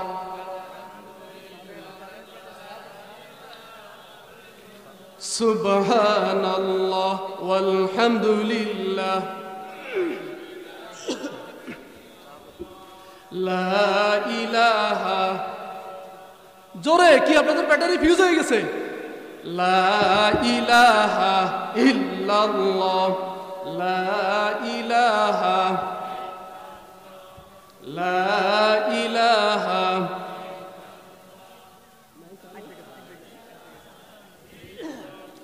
লা ইলাহা,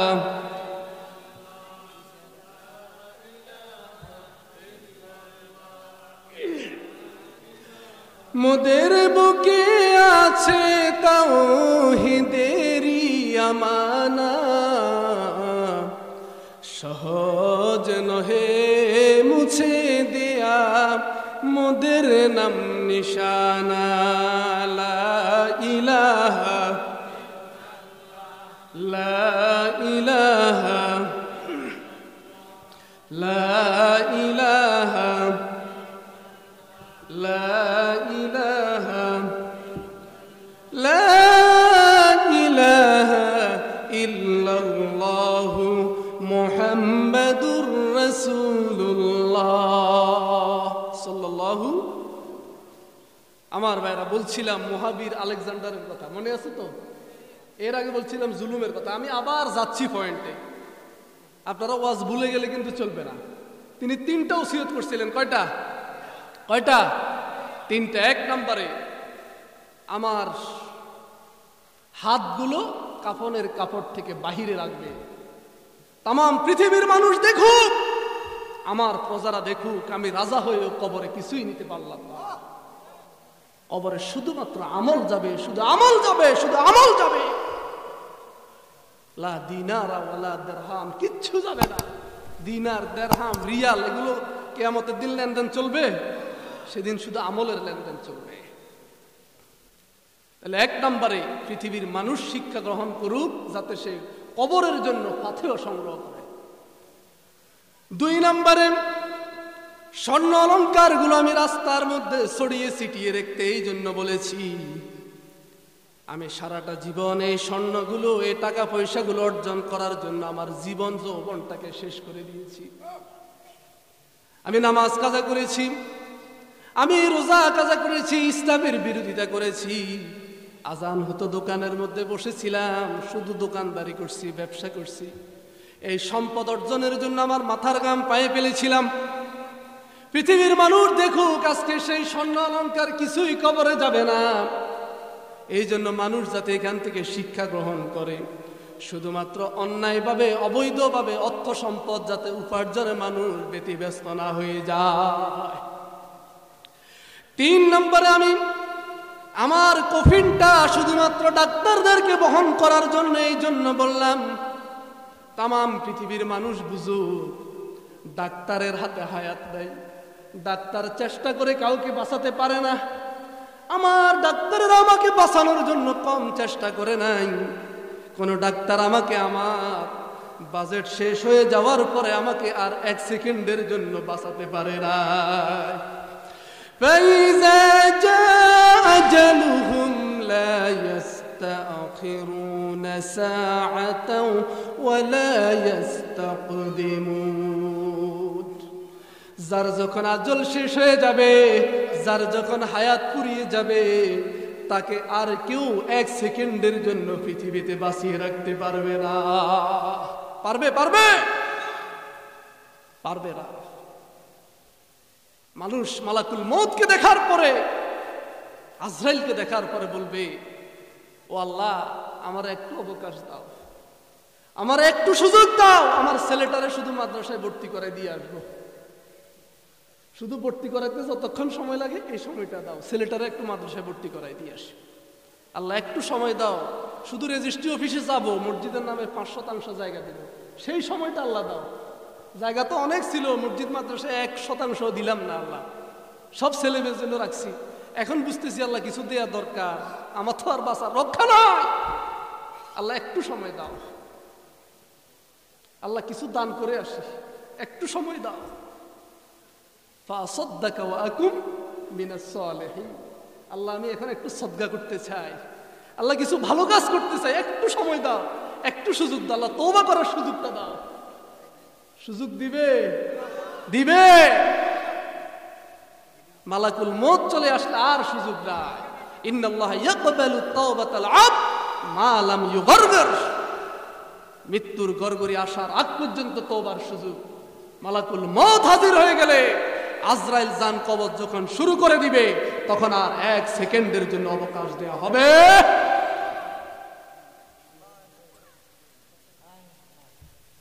এই জন্য ভাই কবরের পাথেও সংগ্রহ করেন, না হলে বাঁচার কোনো উপায় আছে? মালাকুল মউতকে দেখে তওবা করলে লাভ হবে না। ফেরাউন মনে করেছিল পৃথিবীতে অনেক দিন চিরস্থায়ী হবে, সে মনে করেছিল আজরাইল কাছে আসবে না, সে মনে করেছিল চিরদিন তার ক্ষমতা চলবে। সে এত অহংকার করেছিল, বলল আনা রব্বুকুমুল আলা, আমি সবচাইতে বড় খোদা। এখন খোদাকে যখন আল্লাহ পানিতে চুবাইতেছে, কোথায়?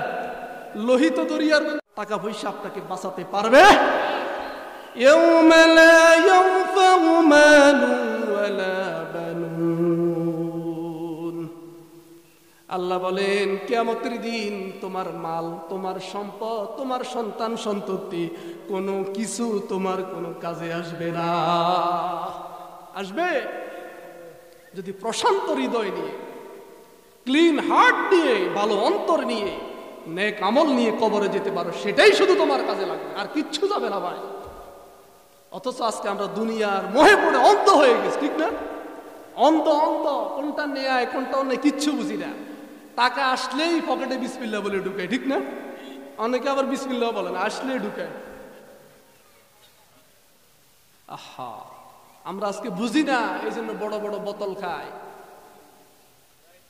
এক লোক মদ সেবন করতেছে, কি মদ, মোষকে এইভাবে ধরে তারপরে মদ খাচ্ছে। তার এত বড় বড় মোষ, 5 ব্যাটারি লাইটের তসলাট মারলো আপনি, সে হাসে না কাঁদে বুঝবেন না, এত বড় বড় মোষ। এই জন্য মোষের কারণে খাইতে কষ্ট হয়। এখন মোষটাকে এইভাবে ধরে তারপরে মদ সেবন করতেছে। আরেকজন দেখে, কিরে মিয়া এত কষ্ট করে কি খাও? ও একটু মদ খাই, বিয়ার খাই আর কি। হ্যাঁ, এত কষ্ট। আলেমুল আমাদের কাছে শুনছি পানি জাতীয় কিছু খাইতে যদি মোষের সাথে লাগে সেটা মাকরু হয়ে যায়। কি হয়ে যায়? মাকরু হয়ে যায়। এই জন্য মাকরু থেকে বাঁচার জন্য এত কষ্ট করতেছে। খাইতেছে কি? হারাম আর কি করে, হ্যাঁ, মাকরুহ বাস। এক নেতা বক্তৃতা দিতেছে, সংবিধানে বিসমিল্লাহ থাকবে না ইনশাআল্লাহ। শুনছেন না? বিসমিল্লাহ বিসমিল্লাহ থাকবে না ইনশাআল্লাহ। আগামী অধিবেশনে আমি সংসদে এটার প্রস্তাবনা পেশ করব। বিসমিল্লাহ উঠে দিবে আর বলতেছে ইনশাআল্লাহ। এরকম সুবিধাবাদী লোক আছে না নাই? খাইতেছে মদ আর বলতেছে মাকরুহ খুঁজতেছে। তাহলে বলতেছিলাম, আপনি যে হারাম খাচ্ছেন, হারাম টাকা দিয়ে আপনার শরীর গঠন করছেন, হারাম টাকা দিয়ে বাড়ি গাড়ি বানাচ্ছেন, সেটা কি আপনার কবরে যাবে? যদি যাইতো ভাই কিছু করলেও লাভ হইতো, দুর্নীতি ঘুষ খাইলেও লাভ হইতো, কিচ্ছু যাবে না। এরপরেও মানুষ কেন এত পাগল, মানুষ কেন এত বোকা, আমার বুঝেই আসে না। কার জন্য আপনি রেখে যাবেন ভাই? আপনি যে জমিনের 1 বিঘত আইল ফেললেন, কার জন্য আপনি জায়গাটা রেখে যাবেন? আরেকজনের জমি যে আপনি আপনার নামে জাল কবলা করলেন, কার জন্য এই জায়গাটা অর্জন করলেন? আপনার কবরে 1 বিঘত জায়গা যাবে? কেন এত ক্ষমতা, কেন এত সম্পদের মোহ? আমার তো বুঝে আসে না। কে বুঝাবে উম্মতকে? আরো আমরা সবাই গল্প করি, আরে লোকটা খুব চালাক, লোকটা খুব চালাক। ছেলে একটারে বানাইছে ডাক্তার, একটারে বানাইছে ইঞ্জিনিয়ার, একটারে বানাইছে পুলিশের ওসি। লোকটা খুব চালাক। চালাক না বেকুব? একটারে যদি আলেম বানাইতো তাইলে কইতাম লোকটা চালাক, ঠিক কিনা? একটার তো আলেম বানায় নাই। জানাজার নামাজ কিভাবে পড়তে এটা জানে না, অজু করার সময় পানি সব খাই ফেলে, আছে না? অজু কেমনি করে এটাই জানে। এ নাই খুব চালাক। 3টা ছেলে, একটা চেয়ে একটা, মাশাআল্লাহ, একটা ডাক্তার, একটা ইঞ্জিনিয়ার, একটা থানার ওসি। কি চালাক, কি সুন্দর বাড়িঘর করে গেছে, ছেলেদের জন্য যা দরকার সব করে গেছে। লোকটা খুব চালাক। অথচ আল্লাহর হাবিব বলছে চালাককে, চালাককে যে পরকালের জন্য কিছু সঞ্চয় করে, যে পরকালের জন্য কিছু সঞ্চয় করে আর নিজের নফসটাকে খারাপ কাজ থেকে বাঁচিয়ে রাখে, সে হলো চালাক। এখন পরকালের জন্য আপনি কিছুই করলেন না, হারাম ভাবে সম্পদ অর্জন করলেন, টাকা অর্জন করলেন, বাড়ি করলেন, গাড়ি করলেন, আর আপনি চালাক হয়ে গেছেন। আপনার মতো বেকুব, আপনি হচ্ছেন বেকুব দা গ্রেট, বেকুব দা সবচাইতে বড় আহাম্মক। চালাক হলো ওই লোক যে তাহাজ্জুদের নামাজ পড়ে, চালাক ওই লোক যে 5 ওয়াক্ত নামাজ জামাতে পড়ে, চালাক ওই লোক যে সারাদিন কষ্ট করে 300 টাকা ইনকাম করে তারপরও 1 টাকা হারাম খায় না, ঠিক কিনা? চালাক ওই লোক যে নিজের ছেলেটাকে আলেম বানায়, নিজের ছেলেটাকে কোরআনওয়ালা বানায়, নিজের মেয়েটাকে পর্দায় রাখে, ওই লোক চালাক। যে মসজিদের জন্য দান করে, মাদ্রাসার জন্য দান করে, ওই লোক চালাক। এখন আমরা যে লোক চালাক তারে কই এত মতো বোধাই একজনও নাই, বলে কিনা? আহা, কিচ্ছু করলো না, একবারে বেকু, বুড়ো হইলে খাইব কি, বলে কিনা? বুড়ো হইলে হাতের কোনে চাইব, এতর মতো বেকু বীর্য নাই। রুজি করছে আর খালি খাইছে, একটিও জমায় না। অথচ লোকটা চালাক, লোকটা প্রকৃত চালাক, যে আখিরাতের জন্য পুঁজি সংগ্রহ। দুনিয়া করেন অসুবিধা নেই, তবে হালাল ভাবে। কি পানি দরকার আছে না বাঁচার জন্য, কিন্তু এই পানিটা যখন জলোচ্ছ্বাস হয়ে যাবে, পানিটা যখন আপনার ডুবার কারণ হবে, তখন এই পানি কি আপনার জন্য উপকারী না ক্ষতিকর? ক্ষতিকর।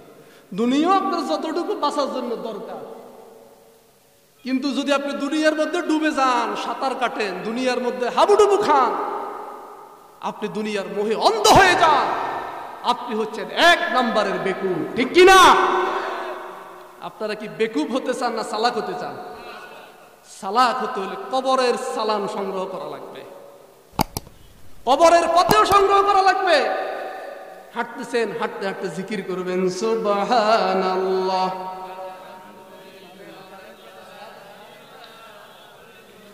সুবহানাল্লাহ ওয়ালহামদুলিল্লাহ, লা ইলাহা জোরে কি আপনাদের ব্যাটারি ফিউজ হয়ে গেছে? লা ইলাহা ইল্লাল্লাহ, লা ইলাহা, লা ইলাহা,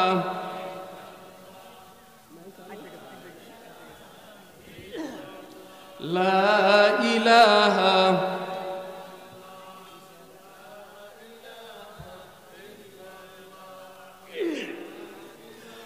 মোদের বুকে আছে তাওহীদেরই আমানা, সহজ নহে মুছে দেয়া মোদের নাম নিশানা। লা ইলাহা, লা ইলাহা, লা ইলাহা, লা ইলাহা, লা ইলাহা ইল্লাল্লাহু মুহাম্মাদুর রাসূলুল্লাহ সাল্লাল্লাহু। আমার ভাইরা, বলছিলাম মুহাবির আলেকজান্ডারের কথা, মনে আছে তো? এর আগে বলছিলাম জুলুমের কথা। আমি আবার যাচ্ছি পয়েন্টে, আপনারা ওয়াজ ভুলে গেলে কিন্তু চলবে না। তিনি 3টা ওসিয়ত করছিলেন। কয়টা? কয়টা? 3টা। 1 নম্বরে, আমার হাতগুলো কাফনের কাপড় থেকে বাহিরে রাখবে।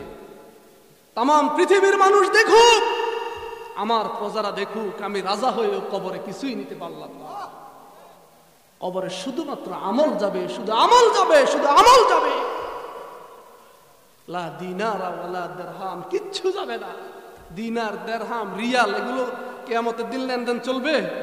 সেদিন শুধু আমলের লেনদেন চলবে। তাহলে 1 নম্বরে পৃথিবীর মানুষ শিক্ষা গ্রহণ করুক, যাতে সে কবরের জন্য পাথেয় সংগ্রহ করে। 2 নম্বরে, স্বর্ণ অলংকার গুলো আমি রাস্তার মধ্যে ছড়িয়ে ছিটিয়ে রাখতে এই জন্য বলেছি, আমি সারাটা জীবন এই স্বর্ণগুলো, এই টাকা পয়সাগুলো অর্জন করার জন্য আমার জীবন যৌবনটাকে শেষ করে দিয়েছি। আমি নামাজ কাজা করেছি, আমি রোজা কাজা করেছি, ইসলামের বিরোধিতা করেছি। আজান হতো, দোকানের মধ্যে বসেছিলাম, শুধু দোকানদারি করছি, ব্যবসা করছি। এই সম্পদ অর্জনের জন্য আমার মাথার ঘাম পায়ে ফেলেছিলাম। পৃথিবীর মানুষ দেখুক, আজকে সেই স্বর্ণ অলংকার কিছুই কবরে যাবে না। এই জন্য মানুষ যাতে এখান থেকে শিক্ষা গ্রহণ করে, শুধুমাত্র অন্যায়ভাবে, অবৈধভাবে অর্থ সম্পদ যাতে উপার্জনে মানুষ ব্যতিব্যস্ত না হয়ে যায়। 3 নম্বরে, আমি আমার কফিনটা শুধুমাত্র ডাক্তারদেরকে বহন করার জন্য এই জন্য বললাম, তাম পৃথিবীর মানুষ বুঝুক, ডাক্তারের হাতে হায়াত নেই। ডাক্তার চেষ্টা করে কাউকে বাঁচাতে পারে না। আমার ডাক্তারেরা আমাকে বাঁচানোর জন্য কম চেষ্টা করে নাই। কোন ডাক্তার আমাকে আমার বাজেট শেষ হয়ে যাওয়ার পরে আমাকে আর 1 সেকেন্ডের জন্য বাঁচাতে পারে না। فَإِذَا جَاءَ أَجَلُهُمْ لَا يَسْتَأْخِرُونَ سَاعَةً وَلَا يَسْتَقْدِمُونَ। যার যখন আজল শেষ হয়ে যাবে, যার যখন হায়াত ফুরিয়ে যাবে, তাকে আর কেউ 1 সেকেন্ডের জন্য পৃথিবীতে বাঁচিয়ে রাখতে পারবে না। পারবে? পারবে? পারবে না। মানুষ মালাকুল মউতকে দেখার পরে, আজরাইলকে দেখার পরে বলবে, ও আল্লাহ, আমার একটু অবকাশ দাও, আমার একটু সুযোগ দাও, আমার ছেলেটারে শুধু মাদ্রাসায় ভর্তি করে দিয়ে আসবো। শুধু ভর্তি করাইতে যতক্ষণ সময় লাগে এই সময়টা দাও, ছেলেটারে একটু মাদ্রাসায় ভর্তি করাই দিয়ে আসি। আল্লাহ, একটু সময় দাও, শুধু রেজিস্ট্রি অফিসে যাব, মসজিদের নামে 5% জায়গা দিব, সেই সময়টা আল্লাহ দাও। জায়গা তো অনেক ছিল, মসজিদ মাদ্রাসায় 1% দিলাম না আল্লাহ, সব ছেলেমেয়ের জন্য রাখছি। এখন বুঝতেছি আল্লাহ কিছু দেয়া দরকার, আমার তো আর বাঁচার রক্ষা নয়। আল্লাহ, একটু সময় দাও, আল্লাহ কিছু দান করে আসি, একটু সময় দাও। ফাসাদদাকা ওয়া আকুম মিনাস সালিহিন। আল্লাহ, আমি এখন একটু সদকা করতে চাই, আল্লাহ কিছু ভালো কাজ করতে চাই, একটু সময় দাও, একটু সুযোগ দাও। আল্লাহ, তওবা করার সুযোগটা দাও। সুযোগ দিবে? দিবে। মালাকুল মউত চলে আসলে আর সুযোগ নাই। ইন্নাল্লাহা ইয়াকবালু তাওবাতাল আবদ মা লাম ইউগরগর। মৃত্যুর গড়গড়ি আসার আগ পর্যন্ত তওবার সুযোগ। মালাকুল মউত হাজির হয়ে গেলে আজরাইল জান কবজ যখন শুরু করে দিবে তখন আর 1 সেকেন্ডের জন্য অবকাশ দেওয়া হবে।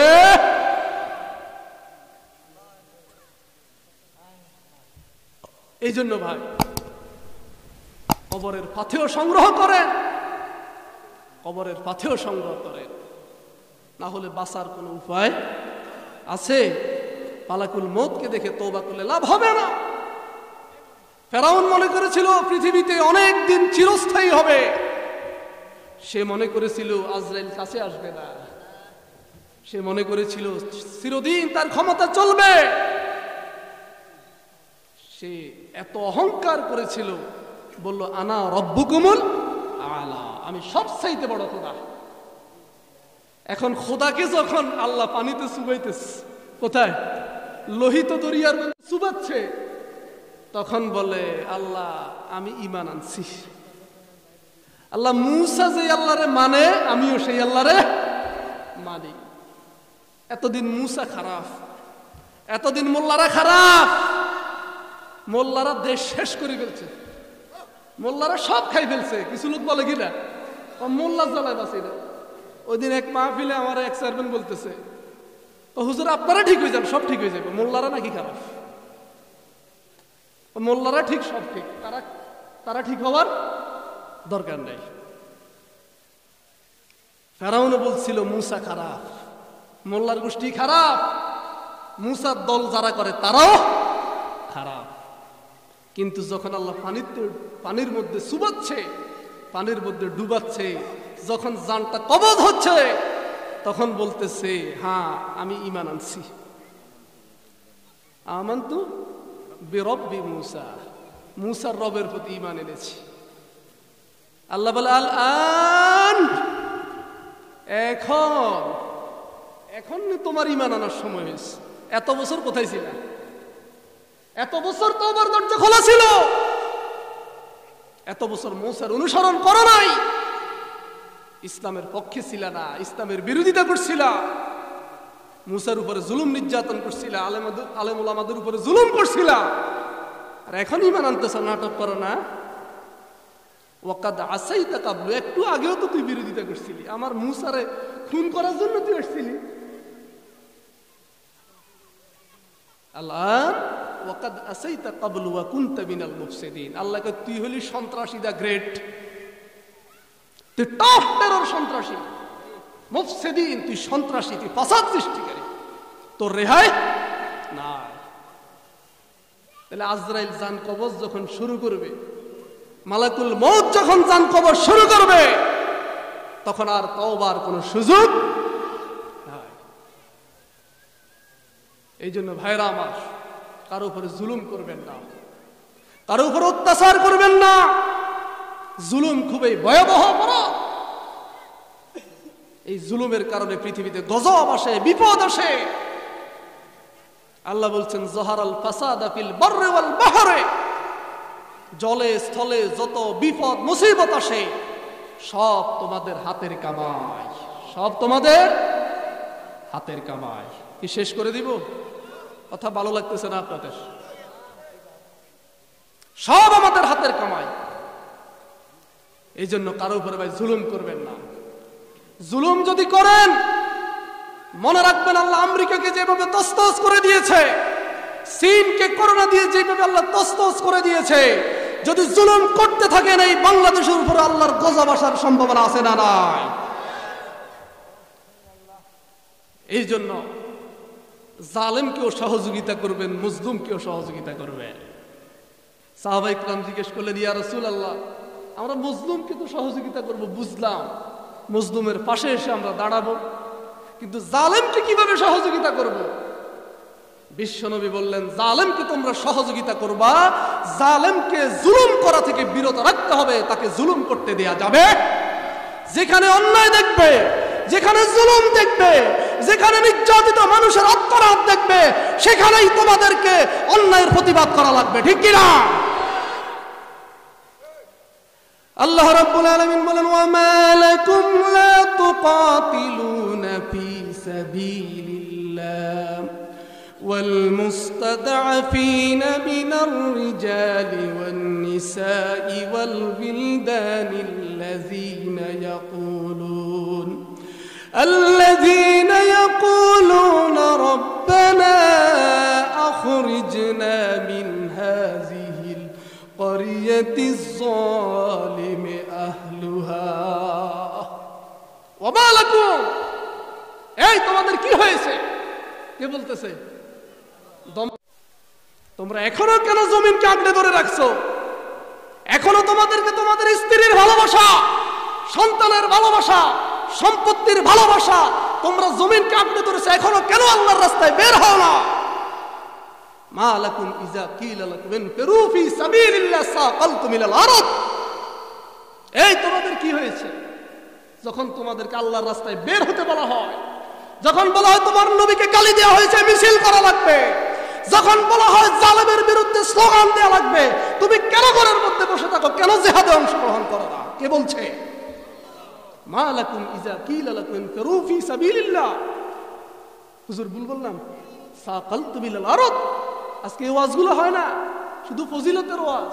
ফজিলতের ওয়াজও আছে, জিহাদের ওয়াজও কোরআনে আছে না নাই? অন্যায়ের প্রতিবাদ করতে হবে, না হলে আপনি বোবা শয়তান, আপনিও জালেমের কাতারে দাঁড়াই যেতে হবে। ওমা লাকুম লা তুকাতিলুনা ফি সাবিলিল্লাহ। আল্লাহ বলছে তোমাদের কি হয়েছে? তোমরা কেন আল্লাহর রাস্তায় বের হচ্ছ না? আল্লাহর রাস্তায় বের হও, বের হও। বের হতে কে বলছেন? ইনফিরু খিফাফান ওয়া সিকালান। প্রস্তুতি থাকুক নাই থাকুক, হালকা থাকুক কম থাকুক বেশি থাকুক, আল্লাহর রাস্তায় বের হও। এখন আল্লাহর রাস্তায় আমরা বাইর হই, বাইর হই। যদি বলো যে 3 দিনের জন্য তবলিগে যাওয়া লাগবে, আল্লাহ রে কত অজুহাত। হ্যাঁ, একটু ইকামতে দ্বীনের একটা মিছিলে যাওয়া লাগবে, আরে না, যদি মিছিলে গুলি করে, আছে না নাই? আচ্ছা, আল্লাহ বলতেছে ওমা লাকুম তোমাদের কি হয়েছে? লা তুকাতিলুনা ফি সাবিলিল্লাহ, তোমরা কি আল্লাহর রাস্তায় জিহাদে বের হবে না? ওয়াল মুস্তাদাফিনা মিনার রিজালি ওয়ান নিসাই ওয়াল বিলদানিল্লাযিনা ইয়াকুলুনা রাব্বানা। পৃথিবীর নির্যাতিত মানুষেরা, নির্যাতিত মহিলারা, শিশুরা, বুড়ারা আল্লাহর দরবারে ফরিয়াদ করতেছে সিরিয়া থেকে, আল্লাহর দরবারে ফরিয়াদ করতেছে কাশ্মীর থেকে, আল্লাহর দরবারে ফরিয়াদ করতেছে মিয়ানমার থেকে, আল্লাহর দরবারে ফরিয়াদ করতেছে ফিলিস্তিন থেকে। আল্লাহ তুমি আমাদের জন্য সাহায্যকারী পাঠাও, আল্লাহ তুমি আমাদের জন্য সাহায্যকারী পাঠাও। ঠিক কিনা? আজকে মুসলমানরা শুধু ফরিয়াদ করতেছে, তোমাদের কানে কি মুসলমানদের ফরিয়াদের আওয়াজ যায় না? আহা, মুসলমানের রক্ত দিয়ে নাফ নদীর পানিটাকে লাল করে দেওয়া হলো, আমাদের মুসলমানদের কলিজার মধ্যে আগুন জ্বলে না। আমাদের মুসলমানের কোনো খবর নাই, কোনো ফিলিংস নাই। ওয়াল মুস্তাদাফিনা মিনার রিজাল ওয়ান নিসা ওয়াল বিলদান, নির্যাতিত পুরুষ, নারী, শিশুরা বলতেছে আল্লাহ রব্বানা আখরিজনা মিন হাযিহিল ক্বরিয়াতিজ যালিমা আহলুহা। আল্লাহ তুমি হয় আমাদেরকে জালেমের জনপদ থেকে বের করে দাও, ওয়াজআল লানা মিন লাদুনকা ওয়ালিয়্যা, আর না হয় তুমি আমাদের জন্য তোমার পক্ষ থেকে একজন অভিভাবক পাঠাও, ওয়াজআল লানা মিন লাদুনকা নাসীরা, আর না হয় আকাশ থেকে তোমার সাহায্যকারী পাঠাও। আল্লাহ আকাশ থেকে সাহায্য পাঠায় কিনা? পাঠায়, পাঠায়। এখন কেন পাঠায় না?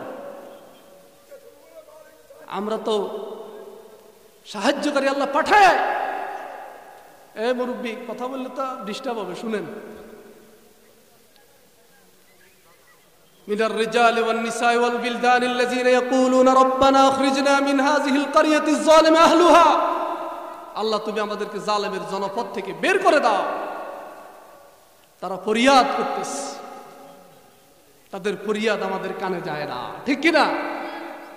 এই মজলুমদের পক্ষে যদি না থাকেন, আল্লাহর দরবারে জবাব দেয়া লাগবে। বিশ্বনবী বলছেন তোমরা জালেমকেও সহযোগিতা করো, মজলুমকেও সহযোগিতা করো। তাহলে জালেমকে কিভাবে সহযোগিতা করবে? জালেমকে জুলুম করতে দেয়া যাবে। আমার ভাইরা, আসেন মূল পয়েন্টে, জাহান্নামে যাওয়ার 1 নাম্বার কারণ, ইন্নাল্লাযীনা ফাতানুল মুমিনিনা ওয়াল মুমিনাত সুম্মা লাম ইয়াতুবু ফালাহুম আযাবু জাহান্নাম।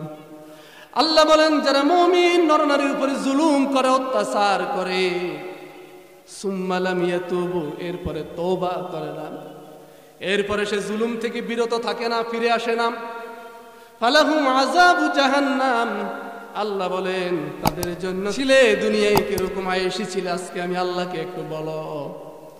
তখন ওই লোকটা বলবে রব্বুল আলামিন দুনিয়ায় নিয়ামত কি জিনিস আমি সেটা কখনো চোখেও দেখি নাই। আল্লাহু আকবার বলবেন না?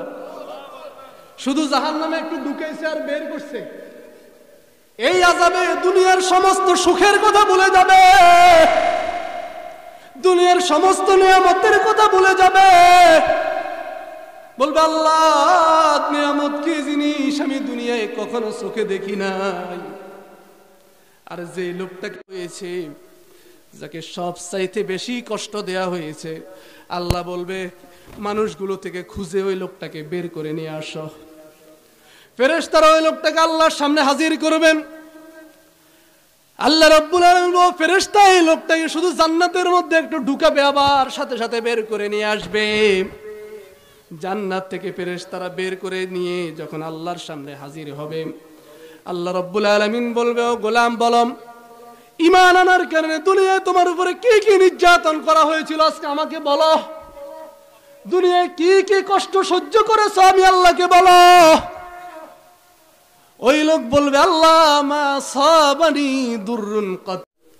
এই জন্য চিন্তা করেন জান্নাতের কাজ করবেন না জাহান্নামের কাজ করবেন, ইহদিনাস সিরাতাল মুস্তাকিমের পথে চলবেন নাকি গায়রুল মাগদুবি আলাইহিম ওয়ালাদ-দাল্লিনের পথে চলবেন, সেটা আজকে আপনাকেই চিন্তা করতে হবে, আপনাকেই সিদ্ধান্ত নিতে হবে। যদি জান্নাতে যেতে চান জান্নাতের কাজগুলো করা লাগবে, আর জাহান্নাম থেকে যদি বাঁচতে চান যেই যেই কাজগুলো করলে জাহান্নামে যাওয়া লাগে সেই কাজগুলো থেকে বিরত থাকা লাগবে। সুদ খেলে জাহান্নামে যাওয়া লাগে, নামাজ না পড়লে জাহান্নামে যাওয়া লাগে, আল্লাহর হাবিবের আনুগত্য না করলে জাহান্নামে যাওয়া লাগে, যতগুলো কাজ করলে জাহান্নাম যাওয়া লাগে ওই কাজগুলো থেকে বিরত থাকতে হবে। রাজি আছেন না নাই? ومن يشاقق الرسول من بعد ما تبين له الهدى ويتبع غير سبيل المؤمنين نوله ما تولى ونصله جهنم। আল্লাহ বলেন যে ব্যক্তি হেদায়েতের কিতাব কোরআন পাওয়ার পরেও আল্লাহর হাবিবের বিরোধিতা করবে আর কালেমাওয়ালাদের উল্টা পথে চলবে, ঈমানদাররা যে রাস্তায় চলে সে অন্য রাস্তায় চলে, সে শয়তানের আনুগত্য করে শয়তানের রাস্তায় যারা চলবে আল্লাহ বলেন তারা জাহান্নামের অধিবাসী হবে। নাউজুবিল্লাহ বলেন। এরপরে যে ব্যক্তি গুনাহ নিয়ে আল্লাহর দরবারে হাজির হবে সে জাহান্নামে যাবে। ইন্নাহু মাইয়াতি রাব্বাহু মুজরিমান ফা ইন্না লাহু জাহান্নাম। আল্লাহ রাব্বুল আলামিন বলেন যারা পাপিষ্ঠ হয়ে গুনাহ নিয়ে আল্লাহর দরবারে দাঁড়াবে সেই দিন আল্লাহ রাব্বুল আলামিন তাদেরকে জাহান্নামের ফয়সালা দিয়ে দিবে, ঠিক কি না? আল্লাহ বলেন ওয়ামতাজুল ইয়াওমা আইয়ুহাল মুজরিমুন, ও পাপিষ্ঠরা আজকে আলাদা হয়ে যাও, সেদিন ঈমানদারদের দল আলাদা হয়ে যাবে আর গুনাহগারদের দল আলাদা হয়ে যাবে, জালেমদের দল আলাদা হয়ে যাবে, সুদখোরদের দল আলাদা হয়ে যাবে, জাহান্নামীদের দল আলাদা হয়ে যাবে। পাপিষ্ঠ যারা, গুনাহগার যারা, দুনিয়ায় যারা গুনাহের কাজে ব্যস্ত ছিল, আল্লাহকে ডাকার সময় হয় নাই, যারা তওবা করে আল্লাহর দিকে ফিরে আসে নাই, তারা কাল কিয়ামতের দিন জাহান্নামীদের কাতারে দাঁড়াবে। নাউজুবিল্লাহ বলে। রব্বানা আল্লাহুম্মা আজরিনা মিনান নার, আল্লাহ তুমি আমাদেরকে জাহান্নামের আগুন থেকে বাঁচাও।